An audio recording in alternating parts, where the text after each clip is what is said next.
Official nga na nag-announce si Suzuki na maglalabas sila ng bagong version ng Raider 150 Fi at kasama na nga sa version na ito ang Raider 150 Pro na may katawan ng Raider at ulo ng Gixxer 150. At agad nga na nadismaya yung mga Raider user nung nakita nila to.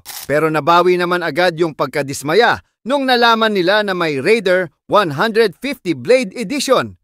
At bago tayo tumuloy sa Blade Edition, mag-subscribe ka na dahil tayo ang pinaka-updated dito pag motorcycle na yung topic. At ito yung Blade Edition ng Suzuki Raider na may bagong sporty na itsura at siguradong pagkakaguluhan na naman to ng mga kamote riders pag dumating sa Pinas. Bale, dalawang version yung dadating dito sa Pinas, yung Pro version at saka Blade Edition.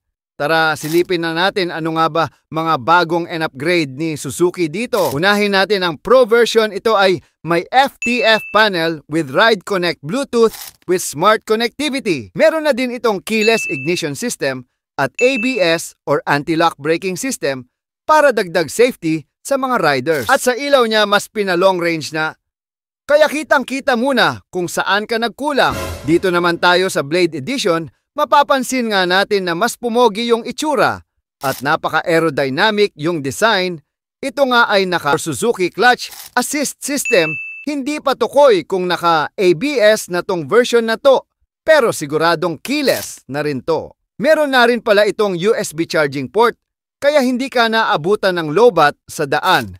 At ang bad side dito ay naka-usli na yung signal light sa harapan, kaya delikado to sa mga sagi-sagi at aasahan natin na naka-fully LED na ang kanyang mga ilaw. Sa engine specs naman, paniguradong same lang din ito sa mga naunang version.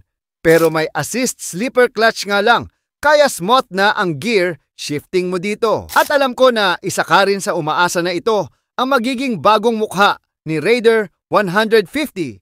Sad to say na nanatili pa rin si Suzuki sa kanilang original design. Pag ganito kasi na itsura magiging similar kay Sniper at mawawala ang kanilang originality about sa design. At balik tayo kay Suzuki Blade Edition, alamin natin magiging possible price niya if lumapag na sa Pinas. Ayun, sa detalye, ang price neto is around 130,000 pesos. Pero matik papatungan pa yan ng mga kamoteng ahente ng kasa, kaya aasahan natin na mas mataas pa ang magiging presyo kaysa inaakala. Sa Pro version ni Raider ay siguradong mas mahal ito dahil sa advance na mga features. Ikaw kapatid, anong masasabi mo sa mga bagong version ni Raider 150? E-comment mo naman sa baba. Pero di lang yan ang pasabog natin mga boss. Kasi alam nyo naman pag naglabas si Honda at Suzuki ng mga bagong model ay aasahan rin natin na hindi magpapahuli itong Yamaha. Para sa mga fan ng Yamaha dyan, good news! Kasi maglalabas si Yamaha ng mga bagong color variant ng kanilang Sniper 155 maybe first quarter next year. At siguradong matutuwa yung mga nag-iipon pa lang para makabili ng motor na ito. Pero doon sa mga may Sniper na, magpapa-repaint na lang yan sila, dagdag gastos nga lang. At alam ko sasabihin nyo na naman na color lang yung inayos, pero yung tunog helicopter andun pa rin. Oo nga, sana ayusin na yan ni Yamaha.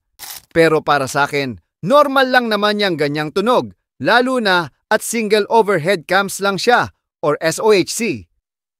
Kasi alam naman natin na mas smooth talaga ang tunog ng makina pag naka-DOHC or dual overhead cams, kagaya nila Winner X, Rusi, Flash X at Raider 150. Kaya siguradong magiging excited yung susunod na taon, especially sa mga mahihilig sa motor or may plano bumili ng motor. Kasi marami kang choice na pagpipilian. Pero laging tandaan mag-ingat lagi sa biyahe at huwag maging kamote sa daan.